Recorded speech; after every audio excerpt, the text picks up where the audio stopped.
إن الحمد لله نحمده ونستعينه ونستغفره ونعوذ بالله من شرور أنفسنا ومن سيئات أعمالنا من يهده الله فهو المهتد ومن يضلله فلن تجد له وليا مرشدا وأشهد أن لا إله إلا الله وحده لا شريك له وأشهد أن محمدا عبده ورسوله صلى الله عليه وعلى آله وأصحابه ومن اتبعه Барша галәмнәрне юктан бар кылып, безне үзенең күпме генә санасак та санап бетерә алмаслык сый-хөрмәтләрендә, киң нигъмәтләрендә яшәтүче бердән бер Раббыбыз, бердән бер хак илаһыбыз булган Аллаһ Тәгаләгә мең шөкерләребез, мактау һәм улуглауларыбыз булсын, җирләргә дә, күкләргә дә Аллаһның рәхмәте булып килгән.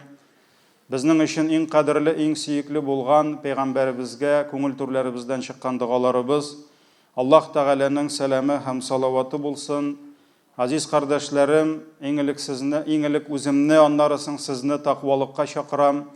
Аллаһ Тәгаләнең әмерләрен үтәгез, Аллаһ Тәгаләнең тыйганнарыннан тыелыгыз һәм һәр даим үзегезнең көнен вә төнен һәрбер мизгелегездә Аллаһ Тәгаләнең шиксез нигъмәтләрендә яшәгәнегезне бер кашандан онытмагыз.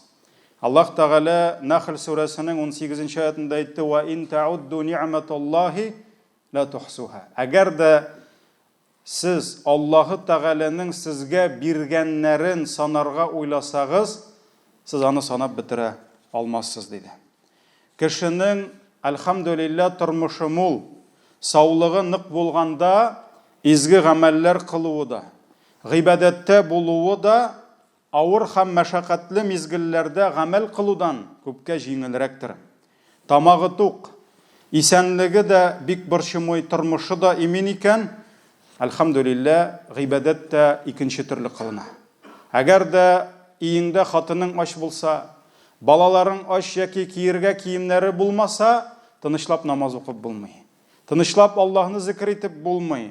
Ләкин дөнья нәрсә генә эшләсәк тә, ул сынау дөньясы. Һәм дөньяда еш кына безгә төрле авырлыклар килә.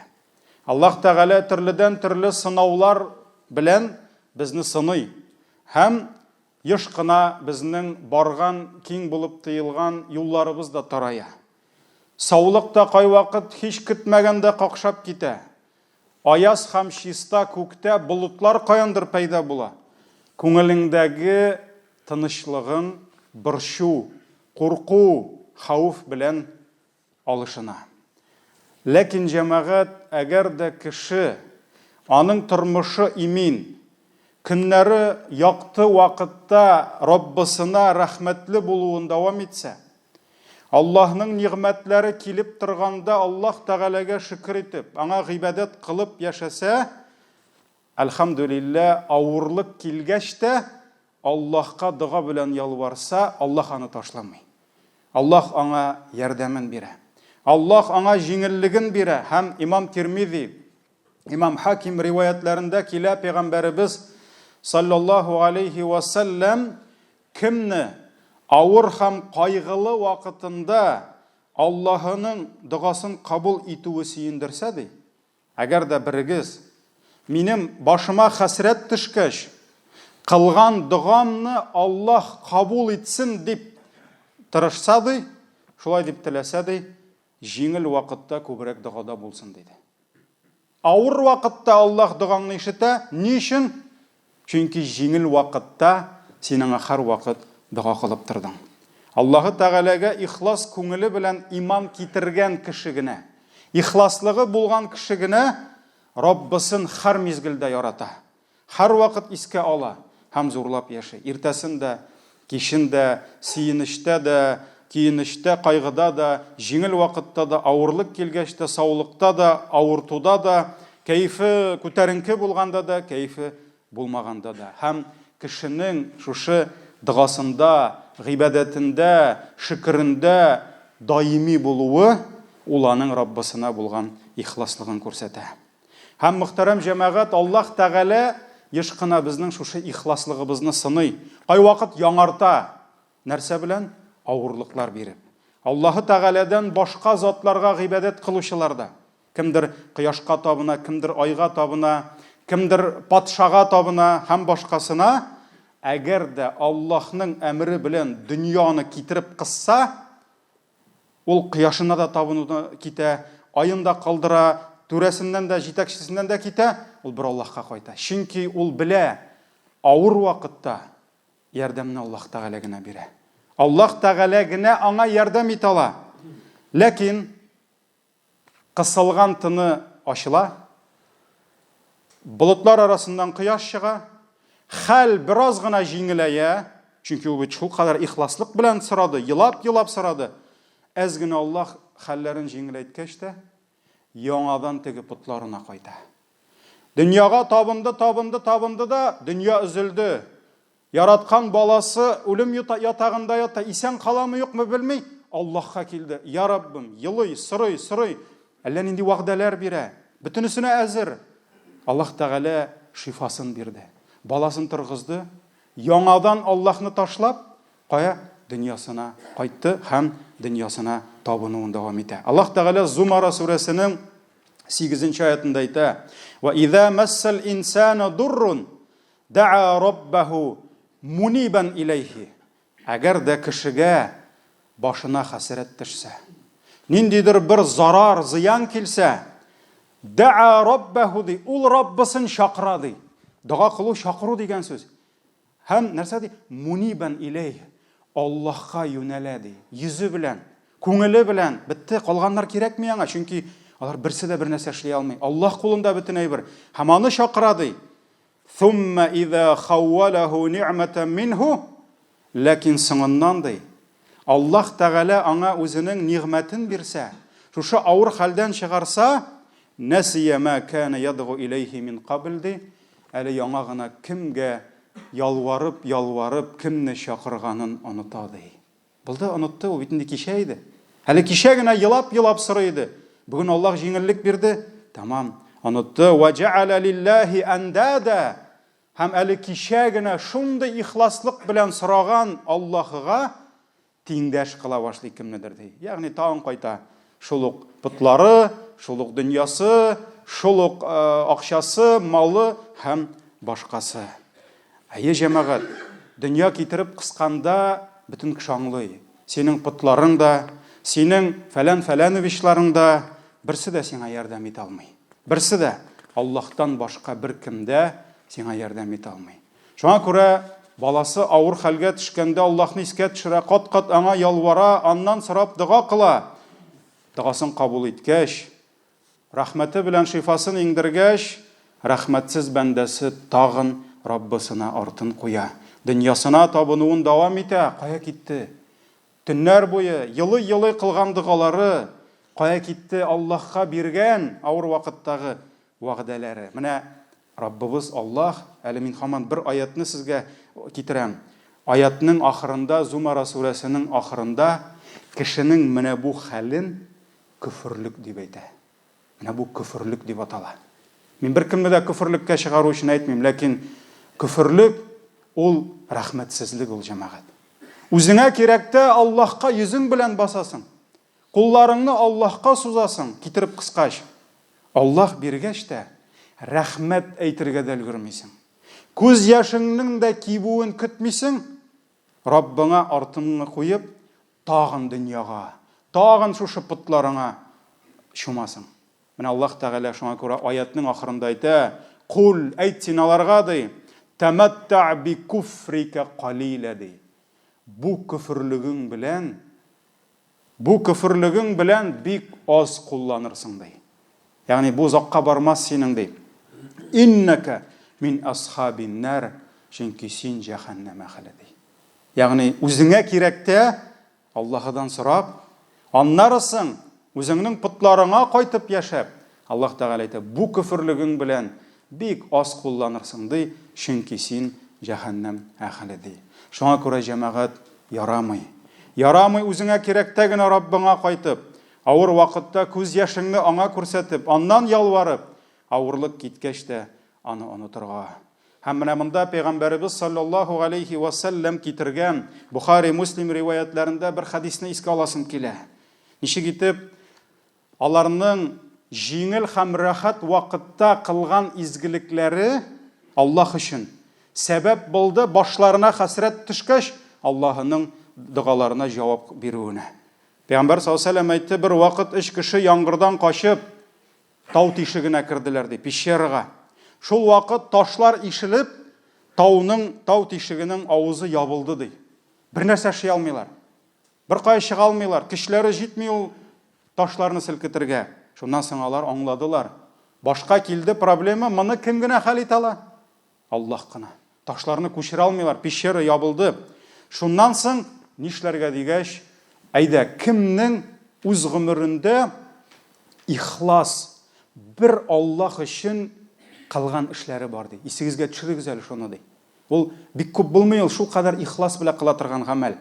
Шулар аша Аллаһтан сорыйк, бәлки ярдәм итә диделәр. Шуннан соң беренчесе әйтте, я Аллаһ, минем улыгайган әти-әнием, хатыным һәм балаларым бар иде ди. Һәм көн сайын сөт сауганнан соң мин шул сөтне ди беренче әти-әниемә эчердем ди. Аннарысын хатын һәм балаларыма кайтайым ди. Менә җәмәгать шундый заманалар булган икән. Элек, хәзер бик юк инде ул. Хатын һәм балага карый әти-әни алдарак булган. Ал чыннан да шулай булырга тиеш. Көннәрдән бер көнне мин сыңга калганмын ди. Соңрак килгәнмен. Сөтемне күтәреп килсәм, әтием, әнием йоклый ди.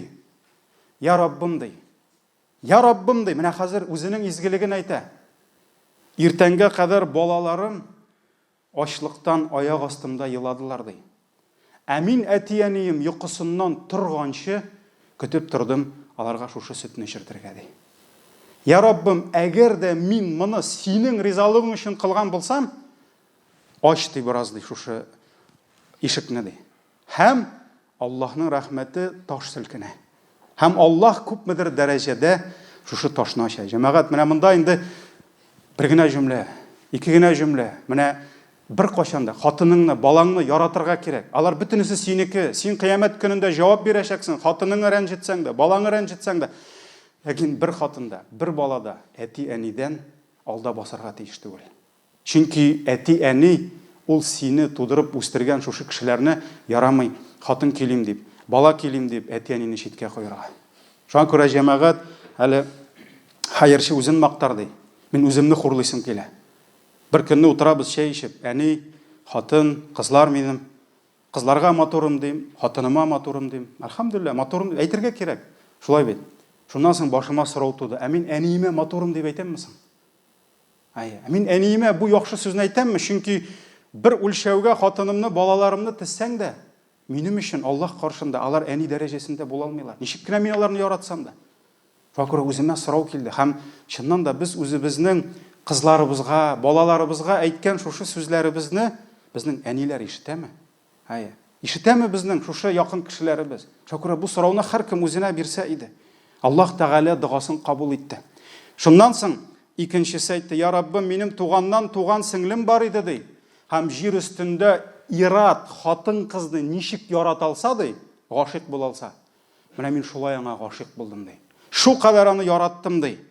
Һәм көннәрдән бер көнне ди, түзә алмыйча аның янына барып ди, аны үземнеке итәргә теләдем ди. Ләкин ул миңа баш тартты ди.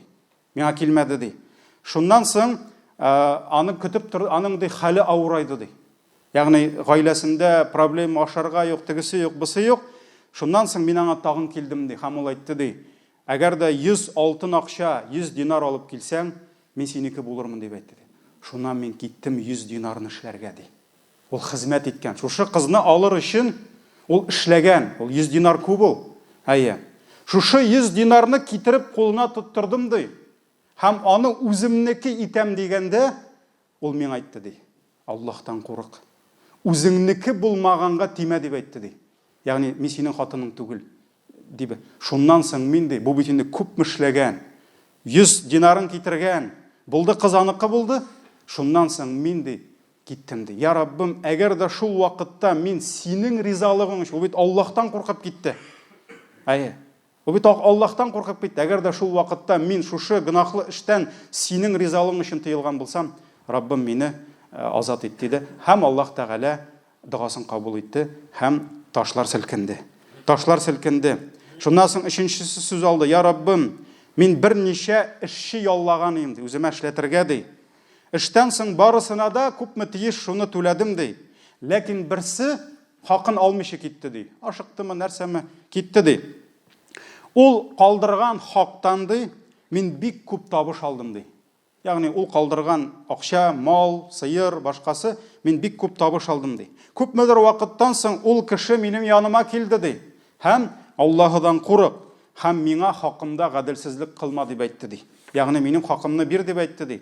Шуннан соң мин каралдым да, ерак түгел булган сыер һәм бузауларны күрсәттем ди. Һәм әйттем ди, менә бу сыерлар, бу бузаулар бөтенесе синеке дип әйттем ди. Чөнки ул сыерларны үрчеткән, сатып алган, сәүдә кылган, шуңа бирмәгән акчадан, бирми калган. Булар бөтенесе синеке ди. Шуннан соң ул әйтте ди, син нигә миннән көләсең дип әйтте ди. Ягъни миңа син бит миңа ул хатлык тиеш түгел иде. Мин синнән көлмим. Менә булар синеке, барысын да ал дип, һәм ул алып китте ди. Я Раббым ди, әгәр дә менә бу эшне синең ризалыгың өчен кылган булсам, безнең хәлебезне җиңеләйт, юлыбызны ач ди. Шуннан соң таш күчеп, Алла Тәгалә аларны чыгара. Менә бу Бухари, Муслим җыентыгында килә. Шуңа күрә җәмәгать, Аллаһ Субханаху ва Хак Тәгалә сиңа бүген биреп торганда, тамагың тук булганда, әлхәмдүлилләh, кешеңнән килгәндә, саулык, сәламәтлегең булганда, бүген син Аллаһны онытмасаң, һәр вакыт аңа шөкердә, һәр вакыт дугада һәм гыйбадәттә булсаң, бүген синең кылган дугаларың сәбәп булачак, башыңа авырлык килгәч, кулыңны күтәреп сораганда кабул булуына сәбәп булачак. Шуңа күрә мөселман кешесе һәр даим гыйбадәтен сакларга, һәр даим Аллаһны искә алып, аңа шөкер итеп яшәргә тиеш. Һәм Ибн Абу Шайба үзенең китабында гыйлемле бер сахаба Сәлман әл-Фарисинең радиллаһу анһу шундый сүзләрен китерә. Сәлман әл-Фариси әйткән, әгәр дә кеше шатлык, куанычта дуга кылучылардан булса, авырлык килеп дугасын кылганда, ул бит инде сорый, я Аллаһ ди, я Аллаһ ди. Фәрештәләр әйтерләр ди, бу тавышны беләбез без дип әйтерләр ди. Ягъни танырлар аның тавышын. Ни өчен? Чөнки ул һәр вакыт дуга кыла. Фәрештәләр өчен бу таныш тавыш. Бу таныш тавыш диярләр ди. Һәм Аллаһ каршында бу бәндәгә шәфаәт кылырлар ди. Ягъни, я Раббым, менә синең бәндәңә авыр, ярдәм итсәң яңа дип шәфаәт кылырлар ди шушы кешегә. Аллаһ каршында. Әгәр дә шатлыкта, рәхәттә дуга кылучылардан булмаса, авырлык килгәч дугасын кылганда, фәрештәләр әйтерләр ди, без бу тавышны танымыйбыз. Без бу кешене белмибез дип әйтерләр ди. Һәм Аллаһ каршында шәфаәт кылып бер сүз дә әйтмәсләр ди. Ягъни фәрештәләр дә танымыйлар аның тавышын.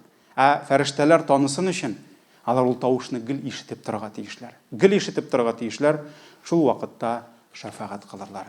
Шуңа күрә, газиз кардәшләрем, Аллаһ Субханаху ва Хак Тәгалә авыр вакытында дугаңны кабул итсен һәм үзенең ярдәмен сиңа бирсен дисәң, җиңел вакытта күбрәк дуга кылырга кирәк һәм Аллаһ биргән көннәрне, төннәрне итагатьтә, гыйбадәттә Аллаһ ризалыгы өчен үткәрергә кирәк. Аллаһ дугаларны кабул итүче. Аллаһ әллә нинди авыр вакытларда үзенең бәндәләренә юлларын ачучы, шул кешегә ярдәм итүчеләрне җибәрүче.